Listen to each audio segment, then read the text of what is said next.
How you doing, everybody? Well, today we're going to make a coffee can forge.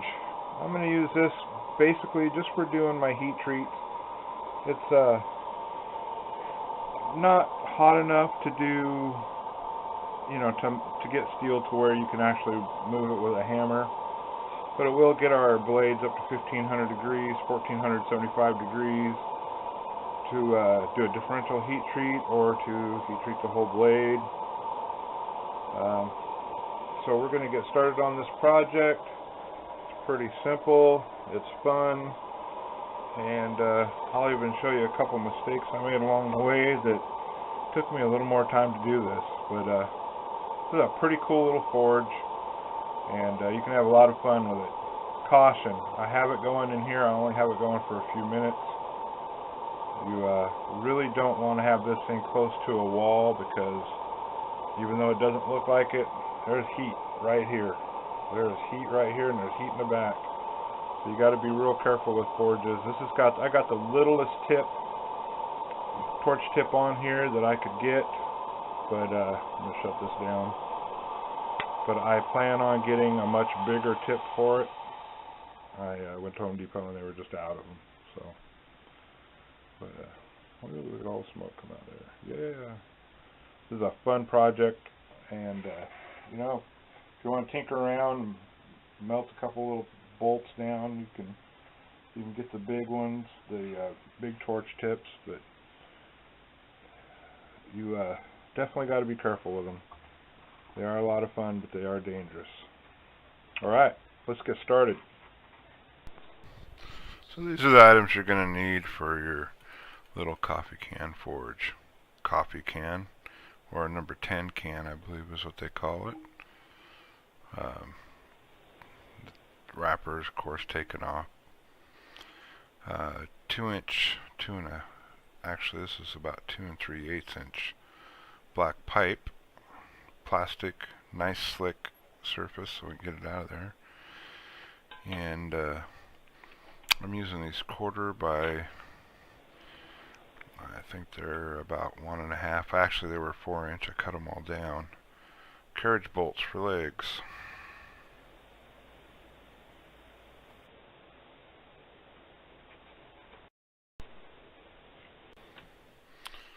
Alright, so let's get started. We're going to need some masking tape, a Sharpie, tape measure, and we're going to measure a point where we're going to make legs. Let's put some masking tape on this can so our point stays where it's supposed to be. Alright, so let's get started. I'm putting my legs, spacing my legs 4 inches apart, and I use the seam in the can as a side reference. On the ends, I'm going to bring the legs in 1.5 inches from each end. I have my 4-inch line there. You can't hardly see it from where the seam is. And now it's right on the seam at 1.5 inches. Turn my tape measure over.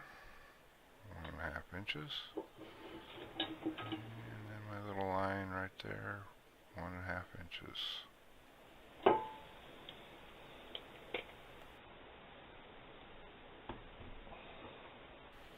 Now we're going to drill our holes. Make sure that your drill bit and your bolt size are the same.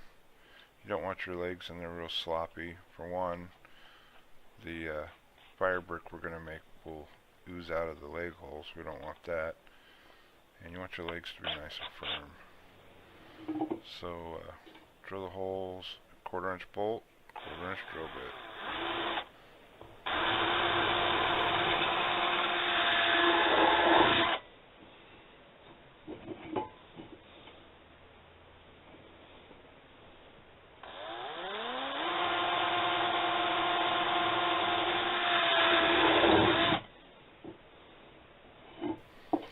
Be careful when drilling. You push too hard on these cans and they will bend pretty easy. We're trying not to make any dents.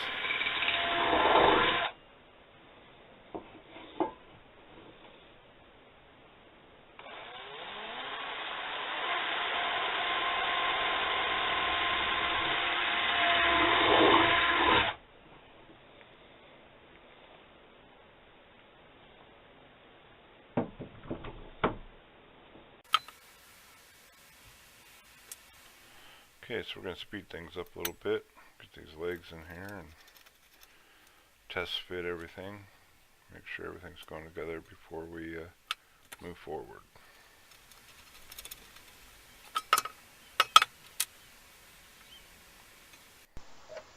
And there it is.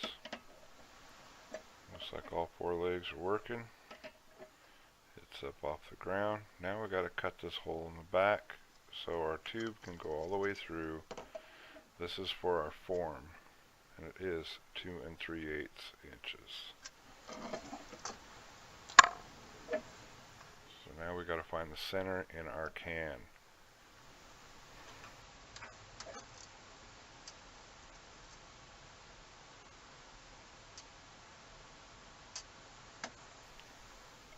Now I don't know what half of 2 3/8 inches is. I just know on the tape that I used half of 2 3/8 inches. And I got my little scribe here set on this compass, and this is how we're going to make our circle. But first we need to find center. So we're going to measure across the can in about 4 different areas, and hopefully X will mark the spot. The way we'll check it is we'll take the compass and make a couple marks in an X pattern and then check measurement for that.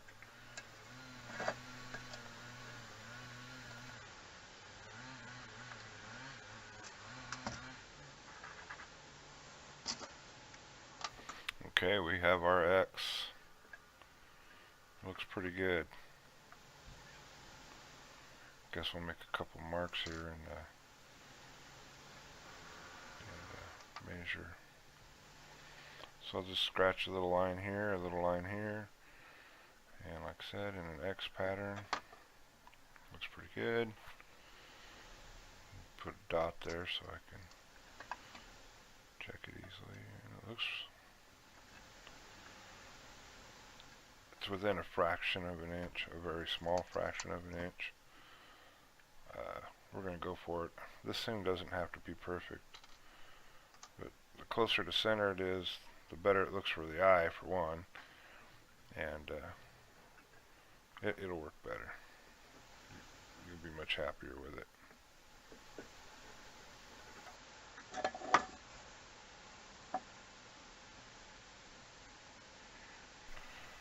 It's hard to see my scribe mark, so I'm using my Sharpie to just highlight the line a little bit. My Sharpie line is not straight, but I can see the line inside. I'm going to see about cutting this out. So we're going to drill 4 holes. Make sure the edge of the drill bit, whoa, got a little carried away there. Make sure the edge of the drill bit comes right out to your mark.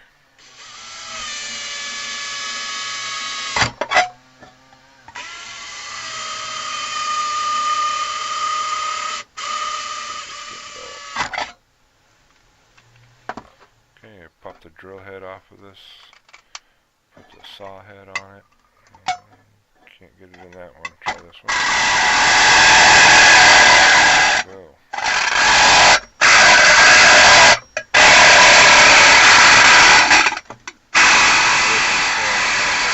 My saw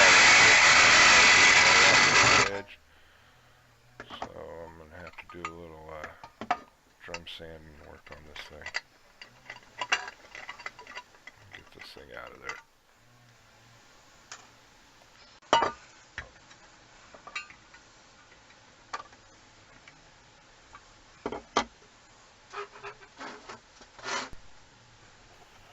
Okay, so I got our pipe in there and test fit it, and it's real snug, but it needs to be cleaned up around the edges on the inside. I got metal burrs hanging out and everything. Can't have that in the porch. I'd rather have the pipe loose than have a cruddy looking edge like that. So we'll adjust these legs first. Get all these legs tightened down. Get them all. I've got them set at, I believe it was 1 1/4 inches long. I crank down the hold the inside nut and crank down the outside nut so they come together real tight. Yep.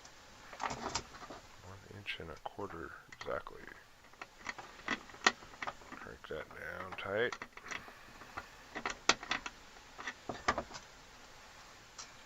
1.25 inches exactly. Crank this one down tight. This flattens out the burrs and everything. Whoa. 1.25 inches exactly. Can we get lucky? No, it looks a little short. Yep. 1.25 inches. No, that one needs to come out a little ways. Get this more.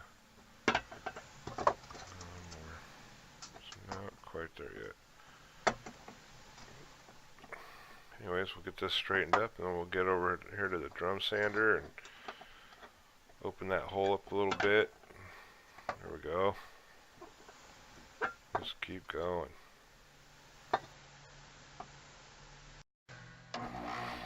Okay, I'm going to use my drum sander. I'm going to take a little bit out of here. I don't want to go a lot. I'm going to open up that hole, but I got to get all them burrs out and get it as straight as possible, or as clean as possible, and as quick as possible. Dump out all the burrs. Look at all that. Terrible. It fits. It's ready to rock and roll. I use duct tape down at the bottom and seal the little holes and we'll be good. Alright, so we're going to mark the spot where we're going to put our burner. Put masking tape on the can here so we can mark the spot where it's going to go. It's going to come in at an angle. Don't want too much of an angle or you won't get the burner in there right.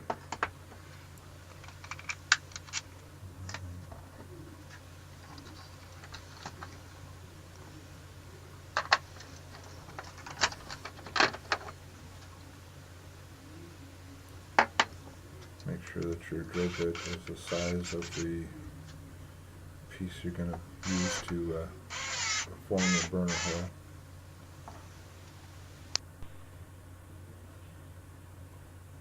There we go. We'll use this stove drill bit as a step bit.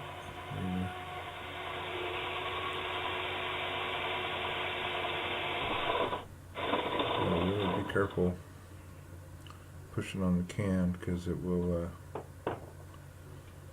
bend in on you. You don't want that. A little bit more.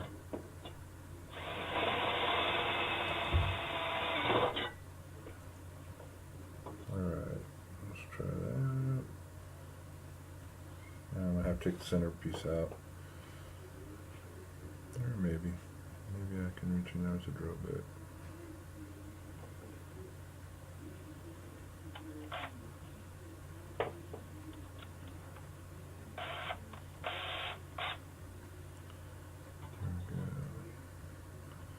I want to stay close to the top. I want the burner to come in through the top and kind of blow the flame around in a circular pattern around the inside of the forge, instead of just blowing straight down on top of the metal. This way it kind of diffuses the flame around everywhere, gets it nice even heat.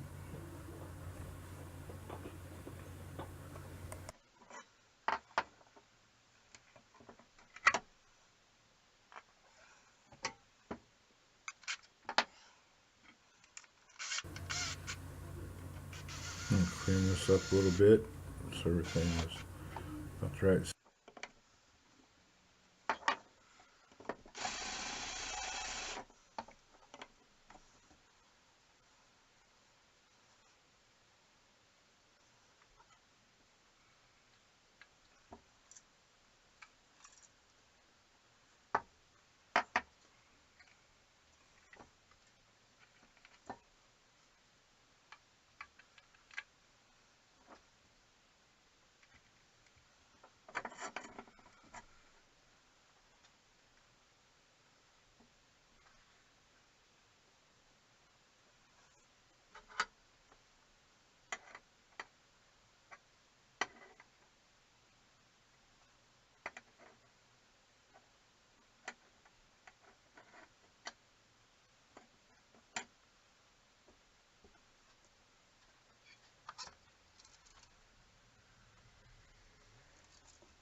Okay, well, to do our mix, we're going to use play sand, plaster of Paris.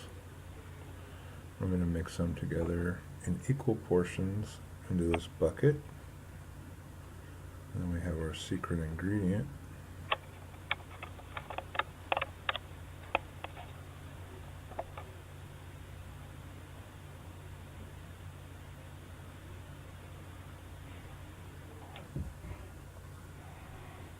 Coffee. Not really. It's water. Might have a couple grams of coffee in it, but it's mainly water. So we want to mix 1 part sand, 1 part plaster of Paris, to a 1/3 part water. We're pretty close to that. So we're going to use this pitcher. First we're going to put the play sand. Now this is regular play sand, non-silica sand. Silica sand will melt, so you do not want silica sand. You want good old-fashioned play sand. Dump some sand in here. Maybe a little bit more, there ain't much in here.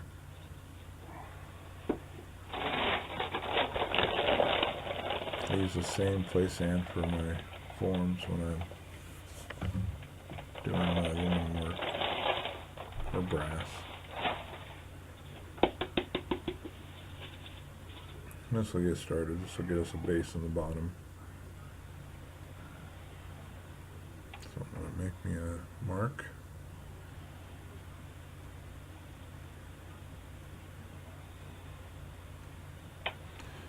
And now that I know where I'm going to fill my plaster up, I'll dump this in the bucket. And put my plaster in. And boom.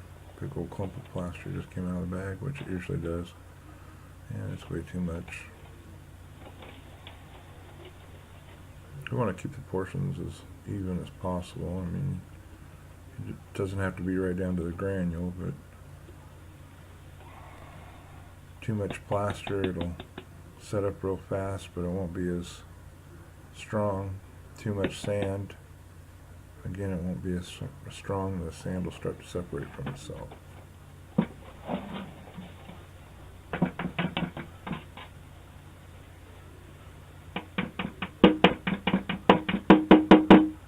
Basically making a concrete. We're making a concrete with sand. Okay, now I got my stir stick. I got to get this blended together really well, and the only way to do that's by hand. Feel any clumps or anything, you know, sometimes in this play sand you get a couple little pretty good sized pebbles. You don't want that in there. You don't want anything that's going to be a hollow spot like some of these rocks, because they'll actually pop and blow the wall out of your forge. So, alright. Wipe the hands off. Get as much of the plaster out of there as I can. Now I have my mark. I need to go with about 1/3, so I'm going to guesstimate it's about right here. Looks like about 1/3 of what we were putting there. Too watery, we'll have to add more. Not enough water, we'll have to add a little bit more water. If it's too watery, we'll have to mix more sand, or we'll have to wait a while to pour it. We don't want soup. Okay, got our handy dandy shovel for mixing. And get my stool over here where I can sit down and do this right. And add the water in. And I can already tell it's going to be really thick. Not quite enough water. Mix it up as good as we can get it. Throw a bit more water in here.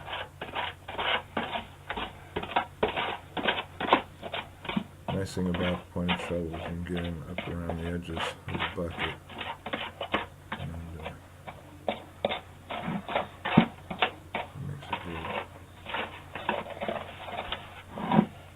Yeah, need a little more water in here. That was too much water.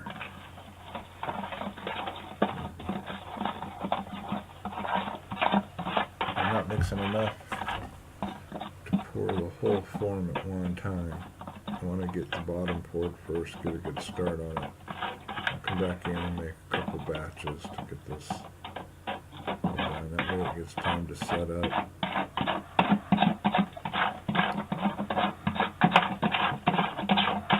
Kind of keeps you from having set up on ends and dry, or wet in the middle. Sometimes if you try that when you're filling a form, you find that you don't want it to totally cure, but if you let it start setting up, you'll find that it all comes together a lot better, even with regular concrete. Alright. So we just start scooping it in. I should have cut this center form off so I could pour it in, but I didn't. Got a little ahead of myself, but I did it when I made my double burner, my big forge. Same thing. It was really a pain to get it filled, but once you start, you can't stop and back up and say, "Well, wait a minute." One of these days, I won't remember. No harm with that. Just makes it a little harder to get this in there. And make sure you get it all the way around.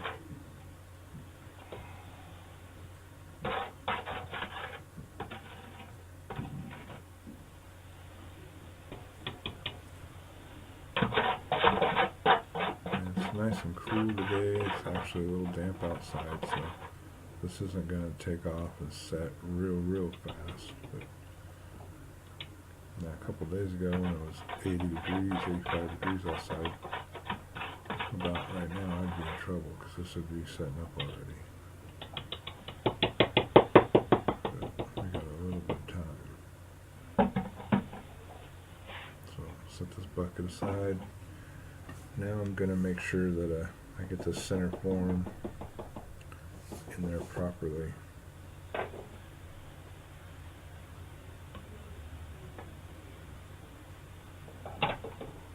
Just going to use my tape measure. I don't want to get this all over my square. It doesn't have to be perfect, like I've said before, but you want it to be as flat as possible when you're using it, and you want it to look good. Impress your friends or whoever. Me, I don't see doing a job that you can't do right. Alright, looks like we got it. It's square.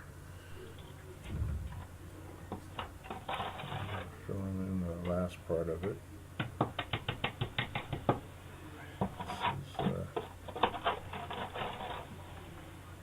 Jumped ahead quite a bit on this, but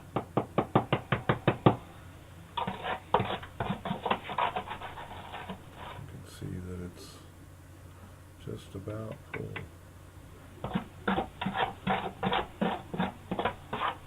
I'm starting to think I made just not quite enough. A couple spoons shy, getting it full.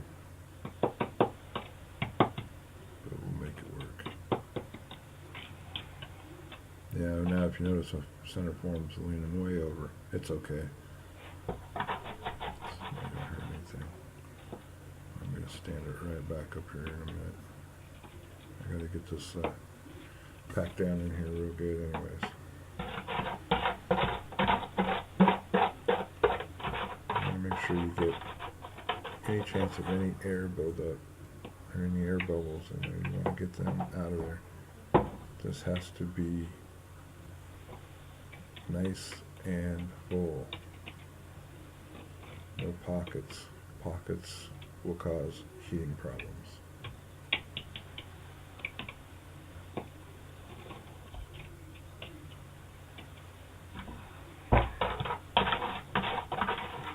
Scrape the bottom, see if I do a bit more in here.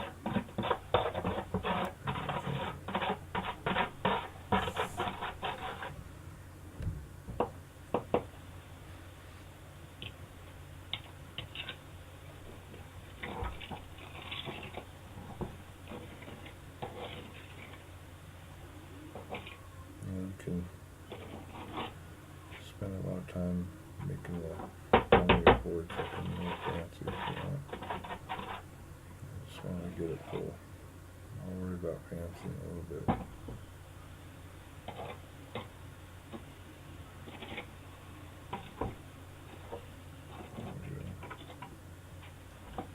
I'm glad it's a nice wet kind of day today. It makes this go a lot easier when you're not running to beat the plaster powder setting up. Just once the stuff takes off and starts setting up, it can be disastrous if you're not ready for it.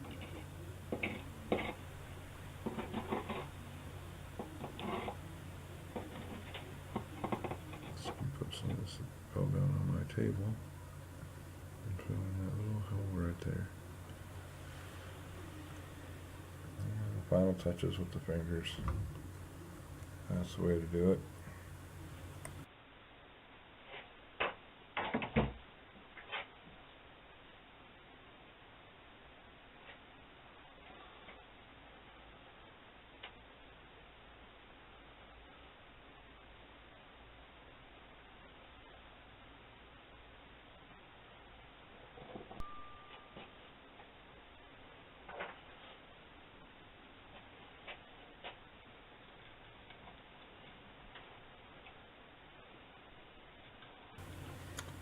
Alright, now I'm going to come around here and clean up right around the edge of the center form.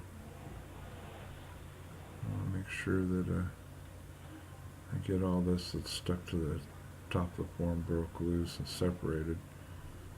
That way when we remove the center part of this form,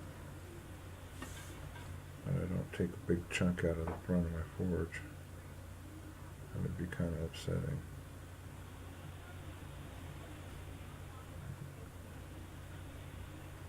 Wiggle that form back and forth. There we go. Just want to make sure we loosen it up, keep it loose, keep moving our forms. The one stuck in for the burner, turn it several times, and that should take care of that.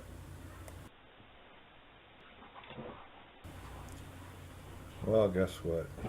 I forgot to do. I started cleaning up my bucket and everything, and I forgot to keep turning my center form, and it is stuck in here. It's stuck in here big time, but that's okay because we're going to use this drywall saw and we're going to cut the plastic and we'll get it out of there. It's just going to take some time. And you see my hammer laying here beating on this thing. You can get that plastic out of there real quick by hitting it real hard, but you're going to take out about half your form because there's still spots in this form that are still wet. So you got to really be careful. I'm just going to cut a bunch of slots in this plastic and get the plastic loosened up. That ought to do it.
looks like we're getting it to move. Well, you're getting a little bit of headway here with this thing. There we go. Yeah. Set up against this board and try it out with this galvanized pipe. I knew this galvanized pipe was going to be good for something. You can't weld it, you can't heat it, you can't do anything else with it. You can use it for a drive bar.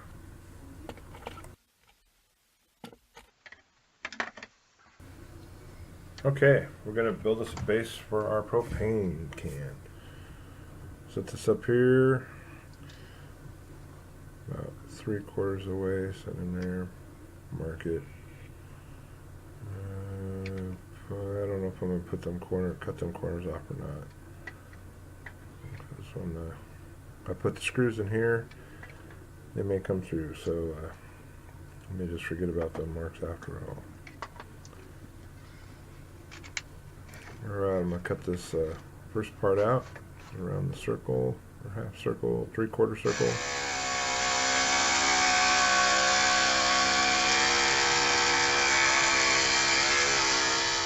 Getting my elbow in the way there.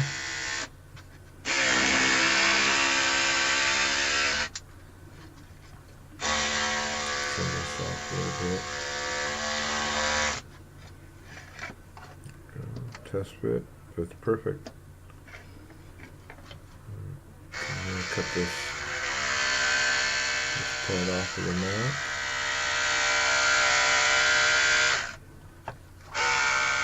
The fingers. Sorry about my head being in the way.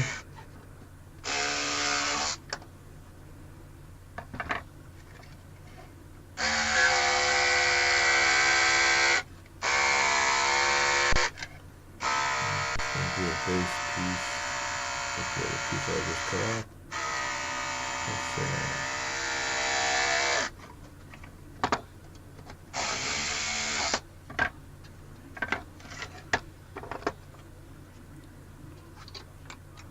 Turn this thing around and clean it up a little bit on the grinder and move all my junk.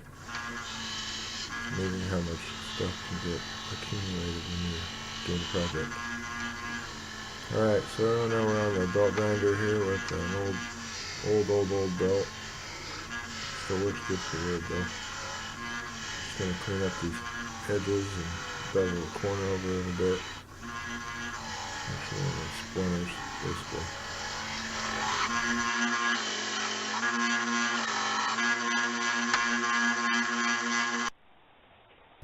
Okay, so I got both our pieces. I'm going to try not to throw this one on the floor. I'm going to glue them together. A little bit of carpenter's glue. And then I'm going to use a screw, of course, and screw it together. But carpenter's glue just helps it stay together even better. Test fit, yeah, it fits. It's going to stay on there just like so. Get my drill and drill a hole so I don't split out my piece I just sat here and cut. I don't want to use that to drill my hole, so I'm going to grab a drill bit.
Now I know the bottle's going to sit over here, so now I got to put this in here and see about how high I got to raise this thing up here.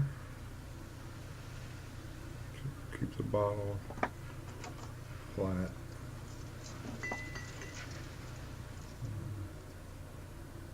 Right on 4 inches.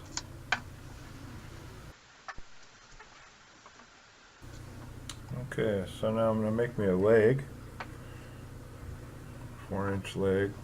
And I got this other piece that's kind of wet, sitting outside. And make it 4 inches. Set these two next to each other in the square to make sure they're exactly the same length. And the lines do not line up, so one of my marks is off. And I find it's the first piece I marked. It's off just a little bit. See, I missed my mark, so I gotta remark it. That's the old rule of measure twice, cut once. Line them marks up, see if it fits that square nice and tight. Everything's good. We're good to go. Let's cut these up.